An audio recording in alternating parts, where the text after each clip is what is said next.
Right guys, welcome back to the channel and welcome back to my little Clubman Estate. This is, we call it Jerry. All my cars are named. Come on, all of you, admit you name your cars, whether they're names that maybe shouldn't be said in front of your children. All mine get called various names over the period of ownership, but this one's called Jerry. It's our 72 Clubman Estate. If you haven't seen the big review that I did on this car, or if you didn't see the IMM video, we did basically, I got hold of this car. I've wanted to buy it for a number of years. Friend of mine, Pete, he owned it. As soon as I saw it, I said, oh, one day I'd love to buy that, that's awesome. And at the time he said, no, I never want to sell it. I'm completely in love with it.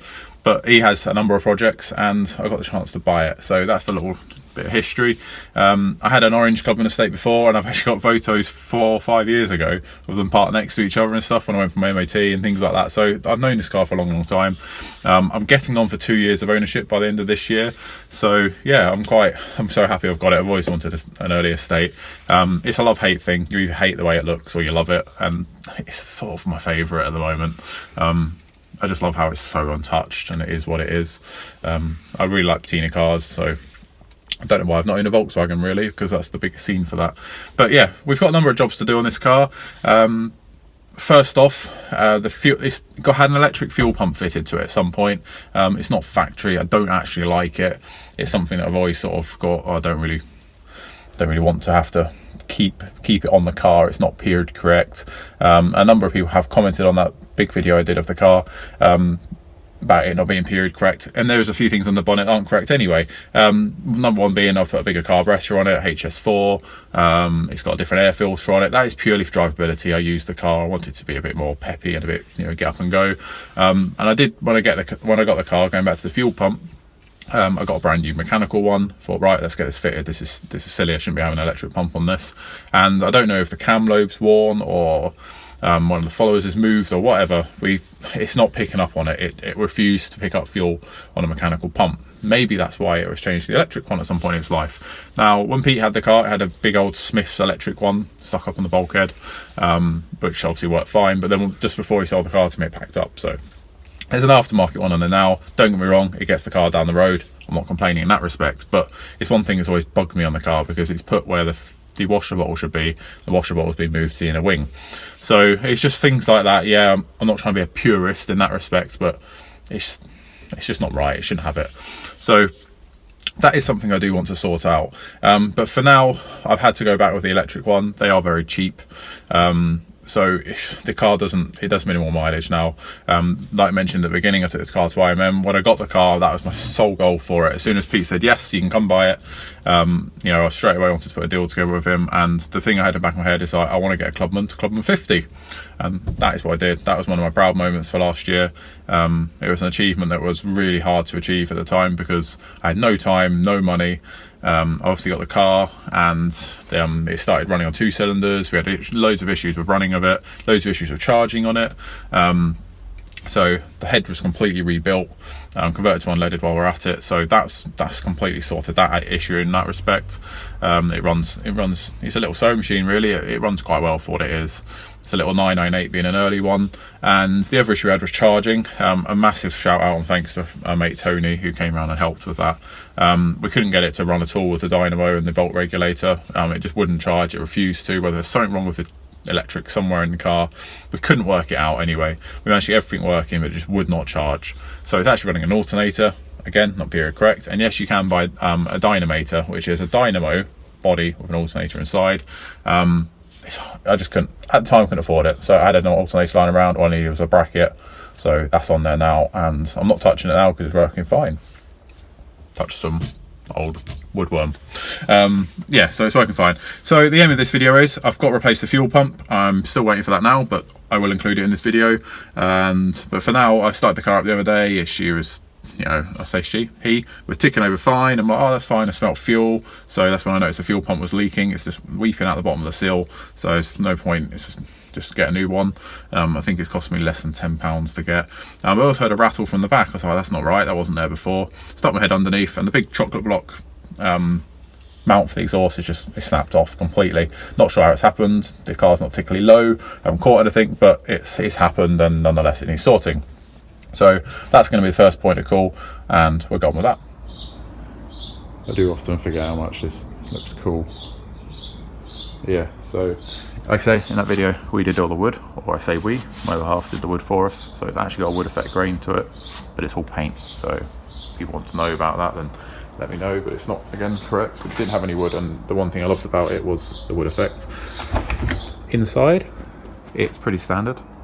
Non-matching seats, yes, these are actually off Mr. Toon, but they're absolutely perfect. They're both blue, both match the door cards, and the seats we had before were so gone and ripped, it's just, it was making a bit of a driving experience a bit worse.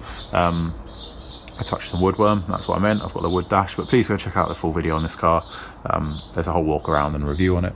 So let's go on with that exhaust.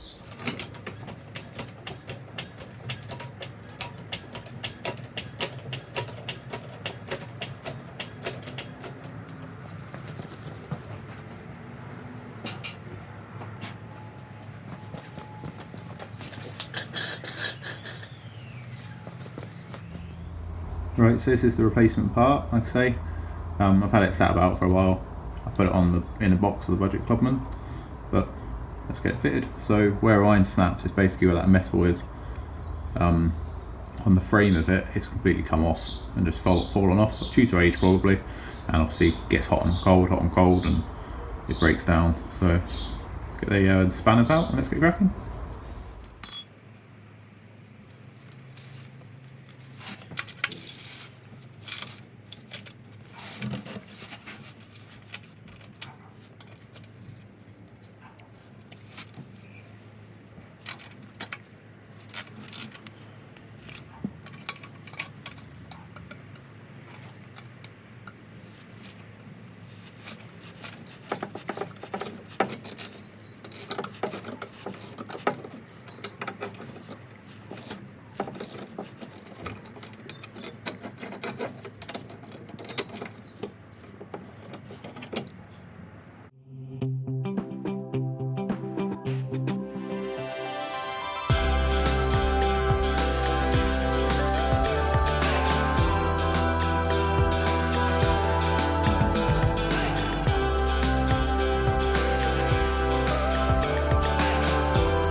So if you notice in the middle, I noticed that the exhaust is actually coming apart as well due to the fact that it's probably knocked around. So it's now not blowing and it's now not rattling.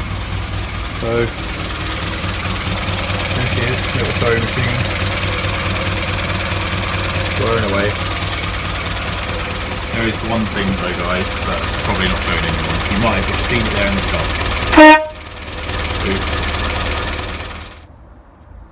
Right, so this is the bush. You can see it's clearly snapped off that plinth.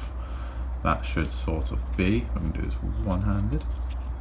That should be on there. Obviously that's what I've just replaced, but you can see where it's clearly just snapped off. So, job done. I think the it was a bit past it. But that's deteriorated really badly because I checked all this sort of stuff. And the bracketry, that doesn't look that old, so it must just have deteriorated. Right, so I've got the bonnet up. I've just had the car running, as you've just heard. Exhaust is all fixed. You saw me move the clamp, like I mentioned. Sorted the leak out as well. So yeah, I've just checked under the bonnet and the fuel pump's not leaking anymore. So I don't know if it's because I left it so long and I was cranking it over. Maybe it just has an overflow or a system where it releases some through the seals, but it's sat there idling for a good few minutes now and there's nothing. So I think we'll leave that one there. The new pump's on its way anyway, so we'll keep it in the boot if it plays up again. But what I'm going to do is take the car for a bit of a mooch round and come back and check it again. If it's not leaking, then I imagine it's just because maybe I flooded it.